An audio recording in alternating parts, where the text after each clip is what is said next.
WhatsApp friends, कैसे हैं आप सब लोग। एक बार फिर से स्वागत है आप सभी का आज की क्लास में।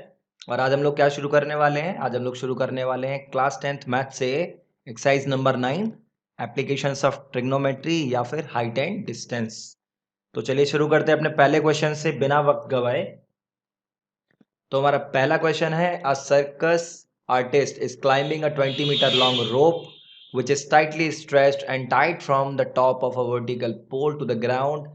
Find the height of the pole if the angle made by the rope with the ground level is 30 degree.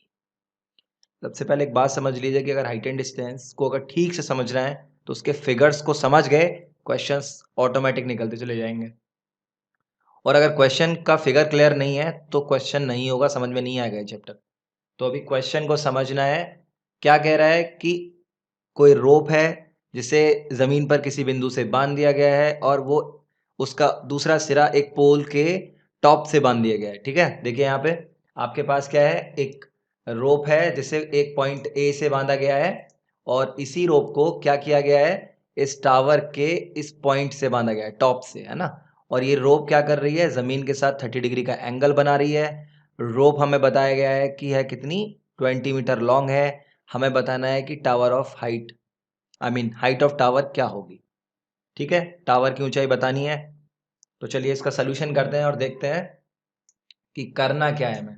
देखो, सबसे पहले आपको दिया है परपेंडिकुलर, यानी कि आपको दिया है टावर का हाइट और आपको दिया है इस ट्राइंगल का हाइपोटेनियस AC। तो इन दोनों में रिलेशन कौन बताता है हमें, इन दोनों में रिलेशन बताता है लंब और कर्ण, यानी हाइपोटेनस और परपेंडिकुलर में बताता है रिलेशन साइन। तो हम लगाएंगे sine 30 degree. Sine 30 degree equals to क्या हो जाएगा, BC अपॉन AC। और BC की वैल्यू है H, हमने मान ली है। मान लीजिए कि टावर की हाइट है H और रोप की लेंथ AC है 20 मीटर्स, है ना। और साइन 30 का वैल्यू कितना होता है, ये होता है 1/2। सॉल्व करेंगे तो क्या हो जाएगा, H इक्वल्स टू हो जाएगा 20 डिवाइड बाई 2 एंड ये आपके पास हो जाएगा, 2 से इसको कैंसिल कर दो, 10 मीटर। तो देखिए बहुत सिंपल क्वेश्चन था। हाइट ऑफ टावर कितनी आ गई आपके पास, हाइट ऑफ टावर आपके पास आ गई 10 मीटर। ठीक है, क्वेश्चन समझ में आ गया। और एक चीज, कहीं पे भी आपको कुछ चीज समझ में नहीं आ रही है, आप बेहिचक कमेंट कीजिए, मैं जल्दी से जल्दी आपके कमेंट का जवाब दूंगा। ठीक है, तो अभी नेक्स्ट क्वेश्चन पे मूव करेंगे और नेक्स्ट क्वेश्चन हमारे पास में है, a tree breaks due to storm and broken part bend so that the top of the tree touches the ground making an angle 30 degree with it. The distance between the foot and the foot of the tree to the top where the top touches the ground is 8 meter. Find the height of the tree. एक पेड़ है हमारे पास जो कि आंधी से टूट गया है। ठीक है, पेड़ दिख रहा है आपको, एक पेड़ है हमारे पास, फिगर को समझ लीजिए बहुत ध्यान से। पेड़ है हमारे पास और ये पेड़ क्या हुआ, आंधी चली और ये टूट गया। ये पहले पेड़ था इतना ऊंचा और अभी ये टूट गया यहाँ से, है ना, और टूट के मिल गया है जमीन के साथ। हुआ क्या इसके बाद कि जो टूटने के बाद जो हिस्सा है जो जमीन से मिला है वो बना रहा है जमीन के साथ 30 डिग्री का एंगल। और ट्री के फुट से इसका टॉप जहां छूता है वो जो दूरी है वो है आपकी 8 मीटर्स। ठीक है, हमें बताना है कि ट्री की हाइट क्या थी। अब एक तो पार्ट ये रह गया जो अभी खड़ा हुआ है, एक पार्ट वो हो गया जो टूट गया, है ना। एक जो पार्ट है ये इंक्लाइंड है और एक पार्ट है जो अभी खड़ा हुआ है। तो ट्री की हाइट क्या होगी, ट्री की टोटल हाइट होगी H प्लस एक्स। तो यानी हमें H की वैल्यू भी मालूम करनी होगी और हमें पता लगाना होगा कि X भी क्या होगा। तो सबसे पहले हम क्या करेंगे, हमें दिया हुआ है आधार यानी कि बेस और हमें दिया हुआ है हाइपोटेनस यानी कि कर्ण। तो आधार और कर्ण में रिलेशन कौन बताता है कॉस। तो सबसे पहले लगाओगे आप कॉस, देन आप लगाओगे क्या, साइन, क्योंकि आप लंब और कर्ण के बीच में रिलेशन निकालोगे। तो सबसे पहले हम लोग क्या करेंगे, हम लोग सबसे पहले करेंगे cos 30 degree equals to AB upon AC, है ना, आधार बटे कर्ण।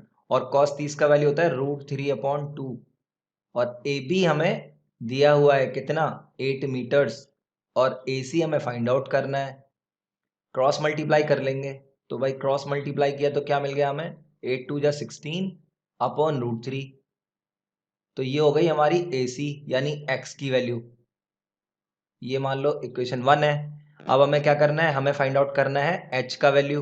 तो हम क्या करेंगे, अब लगाएंगे हम साइन थीटा, यानी कि sine 30 degree equals to BC upon AB।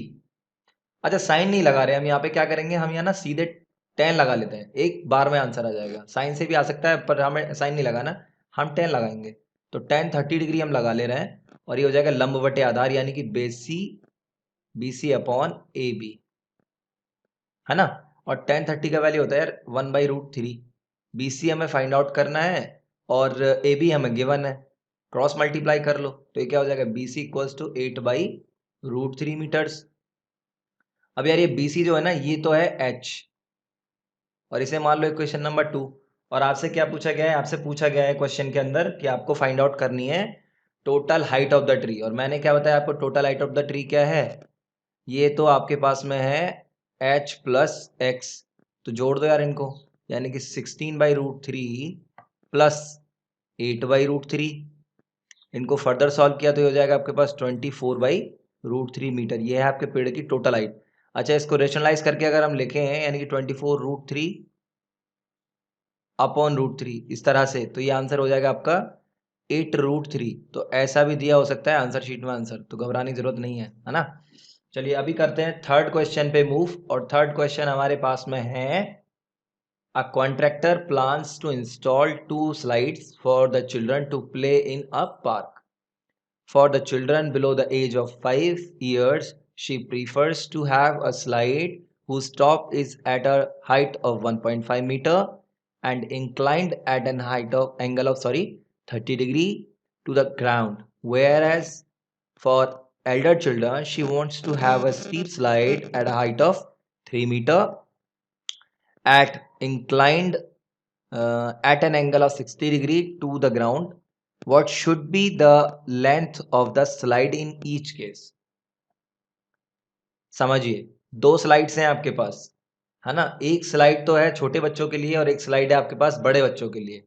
क्या कह रहा है कि जो छोटे बच्चों के लिए है वो तो ये हो गई पहली, और ये हो गई बड़े बच्चों के लिए स्लाइड आपके पास। कह रहा है कि इस स्लाइड का हाइट है 3 मीटर, थोड़ा साफ लिख लेते हैं, और इस स्लाइड का हाइट है 1.5 मीटर। ये स्लाइड जो एंगल बना रही है वो कितना बना रही है, 60 डिग्री का। और ये स्लाइड जो एंगल बना रही है कितना बना रही है, 30 डिग्री का। हमें ये बताना है कि हर स्लाइड का लेंथ कितना होगा। तो मान लीजिए कि भाई ये है x1 और ये है x2। अब ध्यान से देखिए क्या दिया हुआ है आपको, लंब दिया हुआ है यानी कि परपेंडिकुलर दिया हुआ है। हाइपोटेनस फाइंड आउट करना है यानी कि कर्ण आपको फाइंड आउट करना है। तो क्या लगाओगे आप, इसके लिए यूज करोगे साइन। और कैसे करोगे वो अभी देख लेते हैं भाई, है ना। तो साइन लगाएंगे इसके लिए, तो फॉर स्लाइड 1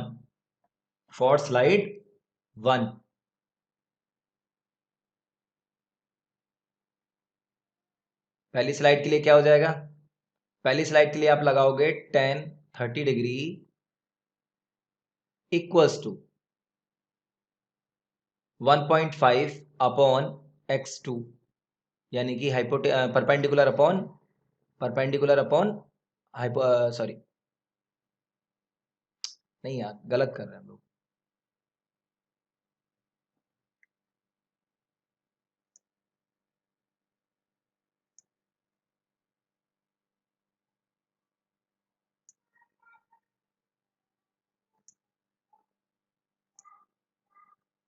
तो पहले स्लाइड के लिए आप लगाओगे साइन, और ये हो जाएगा आपके पास साइन 30 इक्वल्स टू आपके पास हो जाएगा altitude upon perpendicular. That means कि 1.5 लंब बटे कर्ण x2, और ये क्या हो जाएगा 1/2 इक्वल्स टू 1.5 अपॉन x2, और क्रॉस मल्टीप्लाई कर देंगे तो क्या मिल जाएगा 1.5 मल्टीप्लाई 2 इक्वल्स टू 3.0 मीटर्स। तो ये हो गई भाई पहले स्लाइड की लेंथ। अब करेंगे फॉर स्लाइड 2। सेकेंड स्लाइड के लिए हम लोग क्या करने वाले हैं, हम यहाँ पे भी साइन ही लगाएंगे। तो हो जाएगा sine 60 degree equals to altitude upon hypotenuse, that means कि x1, और साइन 60 का वैल्यू होता है, साइन 60 का वैल्यू होता है √3/2 और इसको क्या कर सकते हो यार, क्रॉस मल्टीप्लाई कर लोगे आप। तो क्रॉस मल्टीप्लाई करोगे तो आपको क्या मिलेगा, 6/√3। इसको थोड़ा रेशनलाइज कर लो, आंसर को थोड़ा फिल्टर कर लो, तो ये क्या हो जाएगा 6√3/3। तो ये क्या हो जाएगा आपके पास 2√3, है ना। दूसरे स्लाइड का आपके पास में लेंथ क्या हो गया 2√3 मीटर्स और पहले वाले का क्या हो गया आपके पास 3.0 मीटर्स। समझ में आ गया। तो अभी मूव करेंगे नेक्स्ट क्वेश्चन की तरफ और वो है हमारे पास क्वेश्चन नंबर 4। और क्वेश्चन नंबर 4 क्या कह रहा है हमारे पास, the angle of elevation of the angle of elevation of the top of a tower from the point on the ground which is 30 meter away from the foot of the tower is 30 degree. Find the height of the tower. ठीक से समझिए figure से, एक tower है जिसकी top को किसी point से देखते हैं अर्थ पे खड़े होके, तो उसका एंगल ऑफ एलिवेशन बनता है 30 डिग्री। टावर के फुट से उस पॉइंट की जो डिस्टेंस है वो है कितनी 30 मीटर्स। तो हमें फाइंड आउट करना है कि टावर का हाइट क्या होगा, है ना। अब ये पॉइंट है आपके पास बी, ये पॉइंट है आपके पास ए और ये है आपका टावर और ये हो गया पॉइंट सी जहाँ से हम देख रहे हैं और ये डिस्टेंस आपको दी है 30 degree, sorry not degree, 30 metres दी हुई है ना। फाइंड आउट करना है आपको टावर का हाइट। तो मान लीजिए कि भाई टावर की हाइट है एच, है ना। और टावर की हाइट अगर आप मान लोगे तो फिर आपके सामने सारी चीज़ें क्लियर हो जाएंगी कि टावर की हाइट निकालनी है, बेस दिया हुआ है तो क्या अप्लाई करेंगे भाई, तो हम लोग अप्लाई करेंगे tan 30 degree equals to A B upon B C. और tan 30 का वैल्यू होता है दोस्तों 1/√3। ए बी हमें फाइंड आउट करना है, हमने मान लिया h है और बी सी की वैल्यू है 30। क्रॉस मल्टीप्लाई कर लो तो ये आपके पास हो जाएगा 30/√3।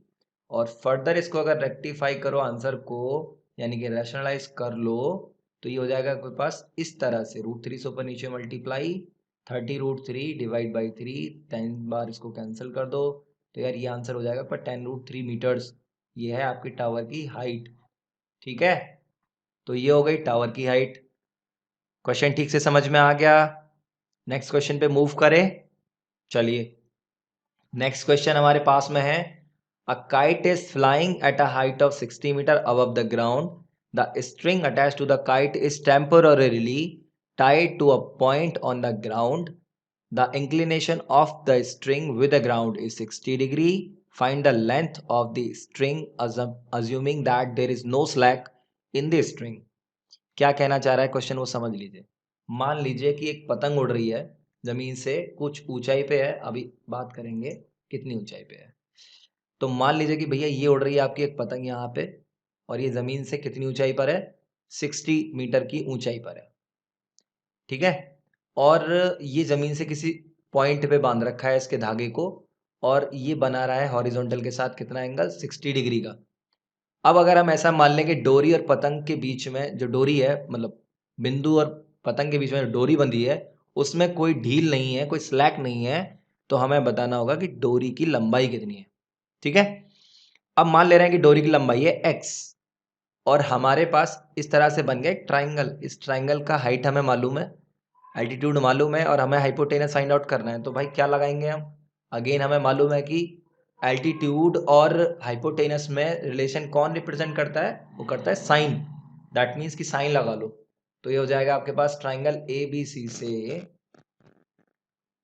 क्या हो जाएगा हमारे पास, हम लगा लेंगे साइन। दैट मीन्स कि sine 60 degree equals to B C upon A C. और BC तो मान लिया भाई आपने, गिवन है, आपको मानेंगे क्या 60 दिया हुआ है। और ये मान लिया है आप AC आपने x, साइन 60 का वैल्यू कितना होता है √3/2। क्रॉस मल्टीप्लाई कर दो भाई तो ये क्या हो जाएगा 60 मल्टीप्लाई बाई 2 डिवाइड बाई √3। और इसको यार थोड़ा रेशनलाइज और कर लो, तो रेशनलाइज कर लेंगे ना इसको डिनोमिनेटर के रेस्पेक्ट में, तो कुछ ऐसी सिचुएशन बन जाएगी। तो ये क्या हो जाएगा मेरे पास 120 √3 डिवाइड बाई 3, इससे इसको कैंसिल करूंगा तो ये हो जाएगा 40√3 मीटर।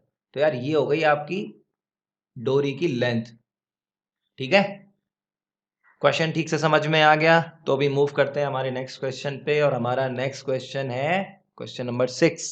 और क्वेश्चन नंबर 6 क्या कह रहा है कि if sorry not if a 1.5 meter tall boy is standing at some distance from a 30-meter tall building, the angle of elevation of his eyes to the top of the building increases from 30 degree to 60 degree as he walks towards the building. Find the distance he walked towards the building. समझो question क्या कह रहा है बहुत आराम से। देखो ये है आपके पास एक लड़का और ये खड़ा हुआ है बिल्डिंग से कुछ दूरी पे। लड़के की हाइट हमें गिवन है कितनी 1.5 मीटर।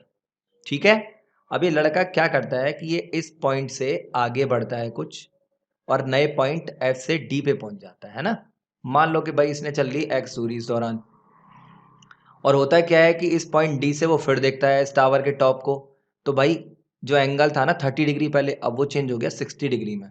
अब नया एंगल कितना बन रहा है 60 डिग्री। तो हमें ये बताना है कि लड़के ने कितनी दूरी चली है पॉइंट एफ से लेके डी तक। तो हम क्या करेंगे, हम मान लेंगे कि भाई मान लीजिए लड़के ने एक्स दूरी चली है। ठीक है, हमने मान लिया। ओके, ये बात समझ में आ गई। अब बिल्डिंग की हाइट कितनी दी हुई थी 30 मीटर, और यार लड़के की भी हाइट दी हुई है 1.5 मीटर। तो हम क्या करेंगे, लड़के की हाइट को बिल्डिंग की हाइट से माइनस कर देंगे और जो हाइट आएगी उसे इस पॉइंट से, ये जो पॉइंट अब आपका बना ना लड़के की हाइट को माइनस करके, यार इसे मान के चलो ग्राउंड। और ये सिर्फ सॉल्व करने के पर्पज से कर रहे हैं हम, है ना। तो अब दो ट्राइंगल हमारे पास बन रहे हैं, एक तो बन जाएगा हमारे पास ई डी ए और एक बनेगा हमारे पास ई एफ ए। अब किसी भी ट्राइंगल से स्टार्ट कर लो, कोई प्रॉब्लम नहीं है, वो आपकी मर्जी है। कोई ऐसा नहीं है, कोई सर्टेन रूल नहीं है कि नहीं आप पहले छोटे ट्राइंगल से करो बड़े से करो, देयर इज नो प्रॉब्लम। तो अभी हम लोग क्या कर रहे हैं, हम लोग करेंगे इन ट्राइंगल। सबसे पहले इन ट्राइंगल कौन सा, एफ ई और ए। हम इस ट्राइंगल से शुरू कर रहे हैं। तो इस ट्राइंगल से हमें क्या मिलेगा, सबसे पहले हम लगाएंगे tan thirty degree equals to, ये हो जाएगा आपके पास एल्टीट्यूड यानी कि ए अपॉन एफ ई। अब यार एक बात और समझ लो कि जो एफ ई है ना वो दो हिस्सों से मिलकर बना है, एक तो एफ डी और एक बना है डी ई। इन दो चीजों से मिलकर बना है, तो हमें ना एफ डी फाइंड आउट करना है, बस यही हमारा मेन पर्पज है इस क्वेश्चन में। तो अभी 1030 की वैल्यू क्या दी हुई है, दी हुई नहीं है, वो हमें पता होती है हमेशा। 1030 की वैल्यू होती है 1/√3 और ए ई हमें पता है 28.5, ये हमें मालूम है, गिवन है क्वेश्चन के अंदर। हमने मान लिया एफ ई का वैल्यू, अभी कुछ नहीं मानना है, अभी ऐसे ही रहेगा। क्रॉस मल्टीप्लाई करेंगे तो एफ इक्वल्स टू क्या हो जाएगा 28.5√3, और ये मान लो यार एक क्वेश्चन। ठीक है, अब मान लो ये क्वेश्चन बन है। अभी क्या करोगे, दूसरे ट्राइंगल में चले जाओगे। नाउ इन ट्राइंगल कौन सा, E D A, E D A. इस ट्राइंगल से क्या मिलेगा, इस ट्राइंगल में लगाओगे आप टेन सिक्सटी डिग्री की किसके इक्वल टू रखेंगे इसको, ये भी वही हो जाएगा भाई ए अपॉन डी ई। इस बार छोटा ट्राइंगल है ना, तो छोटे ट्राइंगल में जाएंगे। तो ए की वैल्यू तो हमें पता है यार 28.5 है, डी ई हम फाइंड आउट कर लेंगे, और 1060 का वैल्यू भी हमें मालूम है √3 होता है। हम क्या कर सकते हैं यार, डी ई का वैल्यू निकाल लेंगे यहाँ से, क्रॉस मल्टीप्लाई करके तो हो जाएगा 28.5 डिवाइड बाई √3। इसको चाहो तो सॉल्व कर लो थोड़ा सा और रोशनाइज करके, क्योंकि कैलकुलेशन हो जाएगी बहुत आसान। तो इससे हो जाएगा आपके पास 28.5√3 डिवाइड बाई 3 से कैंसिल आउट कर लो, कितना हो जाएगा 3 9 जा 27, और ये हो जाएगा आपके पास 3 5 जा 15, यानी कि 9.5 और √3। अब यार हमें निकालना था एफ डी, तो यही वाला ना रिलेशन हम लोग क्या करेंगे यहाँ यूज कर लेंगे। कैसे करेंगे, देखो देखो एफ डी इक्वल्स टू हो जाएगा आपके पास F E minus D E. तो यार एफ ई की वैल्यू आपके पास आ गई है 28.5, इक्वेशन नंबर 1 को ध्यान से देखो, है ना, यहाँ से देखो। और आपके पास डी ई की वैल्यू अभी आपने निकाली 9.5√3, माइनस कर लो भाई, 5 में से 5 जाएगा 0, पॉइंट 18 में से 9 जाएगा तो 9, दैट मीन्स की हो गया भाई 19.0√3। थोड़ा यार क्लियर लिख देता हूँ, गड़बड़ सा हो गया। तो 19.0√3 ये हो गया भाई आपका फाइनली वो डिस्टेंस है ये जो लड़के ने मूव करी है, कहाँ से, पॉइंट एफ से पॉइंट डी तक। ठीक है, ये एक्स की वैल्यू है भाई। तो ये समझ में आ गई आपको दोस्तों? ओके, अभी क्या करने वाले हैं हम लोग एक और नेक्स्ट क्वेश्चन देखेंगे, क्वेश्चन नंबर 7 देखेंगे हम लोग। अब नेक्स्ट क्वेश्चन हमारे पास में है, from a point on the ground the angles of elevation of the bottom and the top of a transmission tower fixed at the top of a 20 meter high building are 45 and 60 degree respectively, find the height of the tower। Question को ठीक से समझो। देखो, एक tower है आपके पास जो कि किसी बिल्डिंग के ऊपर लगा हुआ है ना, और ये बिल्डिंग की हाइट हमें गिवन है। बिल्डिंग की हाइट हमें कितनी दी हुई है, 20 मीटर्स। देखो, ये रही आपकी बिल्डिंग, ये आपकी बिल्डिंग है, और इस बिल्डिंग की हाइट आपको दी हुई है 20 मीटर। और इसके ऊपर लगा हुआ है क्या, आपके पास कोई स्टैचू या कुछ भी लगा हुआ है, ये है ना। तो ट्रांसमिशन टावर है ये एक्चुअली में। हमें इसकी हाइट फाइंड आउट करनी है। क्या कह रहा है कि ज़मीन पे एक बिंदु है, एक पॉइंट है, जिससे इस टावर का अगर बेस देखें तो एंगल बनता है 45 का, और अगर इसी टावर के टॉप को देखें उसी पॉइंट से तो एंगल बन जाता है 60 डिग्री का। हमें टावर का हाइट फाइंड आउट करना है, तो मान लीजिए कि टावर का हाइट है h, और बिल्डिंग का हाइट हमें गिवन है, बाकी कुछ गिवन नहीं है, बाकी सब कुछ निकालना है। ठीक है, तो सब कुछ दे देगा तो फिर हम क्या निकालेंगे। तो अभी सॉल्यूशन देखते हैं, इसको करना क्या एक्चुअली में। तो देखो, सबसे पहले क्या करोगे, मैंने कहा कोई ऐसा सेट ऑफ रूल नहीं है कि आप भाई सबसे पहले ये ट्राइंगल यूज़ करो या वो करो, आप कोई भी कर सकते हो। लेकिन एक बात मैं आपको बता दूं कि कभी भी आपके पास 45 का ट्राइंगल दिख रहा है ना, हमेशा वो पहले कर डालो यार, उससे ना कुछ रिलेशन मिलेगा या तो कुछ वैल्यू मिलेगी। तो मैं भी वही करने वाला हूँ, मैं लूँगा ट्राइंगल, कौन सा, in triangle P A B. इसमें क्या हो जाएगा, 1045। अब आप देखोगे कि कैसे जो कह रहा हूँ वो कंप्लीटली ट्रू है। तो ये हो जाएगा आपके पास A B upon P A. P A की वैल्यू हमें पता नहीं, ए बी की वैल्यू है 20, पी ए की वैल्यू जब पता नहीं है तो पी ए लिख दो, कोई हर्ज नहीं है। क्रॉस मल्टीप्लाई कर दो तो पी ए की वैल्यू आ गई है 20। देखो मैंने क्या कहा था आपसे कि 45 वाला ट्राइंगल ले लो, बहुत कुछ दे जाएगा आपको। अभी आप क्या करोगे, दूसरा ट्राइंगल ले लोगे, इन triangle P A, that is triangle यार पी ए डी। अब इसमें क्या मिलेगा, 1060 डिग्री मिलेगा, तो इसमें हो जाएगा 1060 degree equals to 20 plus H, या टोटल हाइट ना टावर तक जमीन से लेके 20 प्लस टावर की हाइट अपॉन पी ए, ये अभी भी वही रहेगा। अब देखो 1060 की वैल्यू हो गई आपके पास √3, 20 प्लस एच, और पी ए क्या है आपके पास, देखो अभी निकाला है आपने, पी ए है आपके पास, ये वैल्यू यहाँ प्लग कर दो 20, और क्रॉस मल्टीप्लाई कर दो तो हो जाएगा 20 √3 equals to 20 plus H. Further solve करोगे ना तो ये क्या मिलेगा आपको, h इक्वल्स टू 20 √3 माइनस 20, यानी कि 20 कॉमन लेंगे, √3 माइनस 1, ये हो गई आपकी वैल्यू किसकी, हाइट ऑफ द टावर। अगर इसको आप चाहते हो तो फर्दर सॉल्व कर सकते हो, बस वैल्यू रख दो √3 की वैल्यू पता होगी आपको, नहीं पता है तो नोट कर लो 1.7321, थोड़ा साफ लिख लेते हैं 1.7321, ये वैल्यू है √3 की, है ना। ये वैल्यू रखेंगे, 1 को माइनस करेंगे, मल्टीप्लाई कर देंगे 20 में, जो आंसर आएगा हमारे पास टावर की हाइट आ जाएगी। ठीक है, डेसिमल पॉइंट्स में।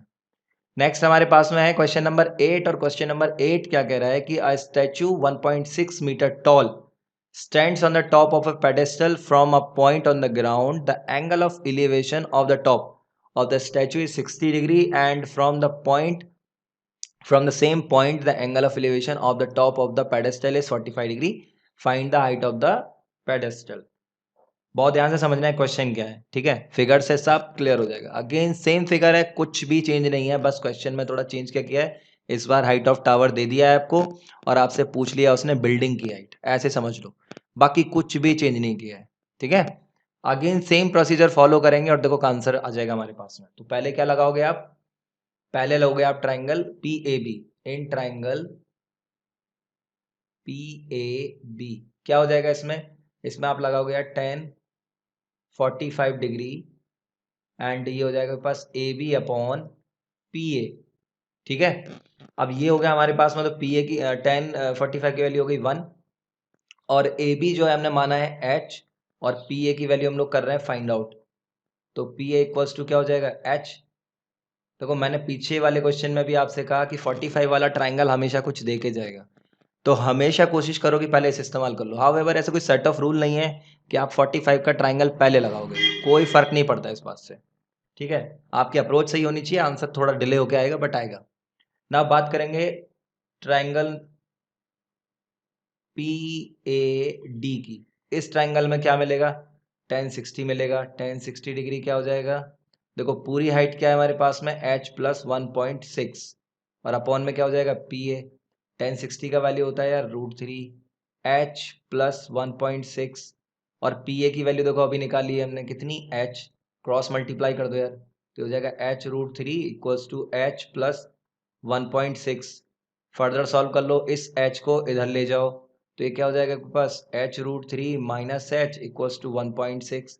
और सॉल्व कर लो, h कॉमन हो जाएगा, तो ये हो जाएगा √3 माइनस 1 इक्वल्स टू 1.6, या इसको ऐसे भी लिख सकते हो आप 1.6, दिस इज 1.6 अपॉन √3 माइनस 1। अब इसको यार अगर रेशनलाइज कर लोगे या फिर √3 की वैल्यू से 1 को माइनस कर लो, जो आंसर आएगा उससे 1.6 को डिवाइड कर लो, आपके पास में हाइट ऑफ टावर आ जाएगी, या हाइट ऑफ बिल्डिंग जो भी पूछा गया इस क्वेश्चन के अंदर, यस हाइट ऑफ बिल्डिंग पूछी है। ठीक है, तो वो निकल जाएगी यार। ठीक है, तो अभी क्या कर रहा हूं मैं कि इस वीडियो में सिर्फ मैं 8 क्वेश्चन रख रहा हूं। इस वीडियो का दूसरा पार्ट भी आपको साथ ही मिलेगा, डोंट वरी। इस वीडियो में मैं 8 क्वेश्चन रखने का रीज़न ये है कि वीडियो बहुत लेंथी हो जाएगी। ठीक है, और बहुत लेंथी होने की वजह से क्या होगा कि जो मेरा पीसी है वो हैंग करने लगता है कभी कभी लॉन्ग वीडियो को रेंडर करने में, है ना। तो अभी इसका सेकंड पार्ट भी मैं साथ ही बना दूंगा, don't worry about that. Video आपको कैसा लगा आप मुझे ज़रूर बताइएगा कमेंट करके। और हाँ यार, अगर चैनल सब्सक्राइब नहीं किया है तो प्लीज़ चैनल सब्सक्राइब कर लेना। वीडियो पसंद आए तो लाइक कर देना, बहुत अच्छी लगे तो लाइक के साथ साथ शेयर भी कर देना, और किसी दोस्त को भी बता देना अगर उसको ऐसे लॉकडाउन की सिचुएशन में प्रॉब्लम हो रही होगी कहीं ट्यूशन व्यूशन पढ़ने की। ठीक है, तो जल्दी मिलता हूँ आपसे दूसरी वीडियो में, तब तक के लिए मुझे इजाज़त दें और अपना ख्याल रखें, घर पर रहें, सुरक्षित रहें। नमस्कार।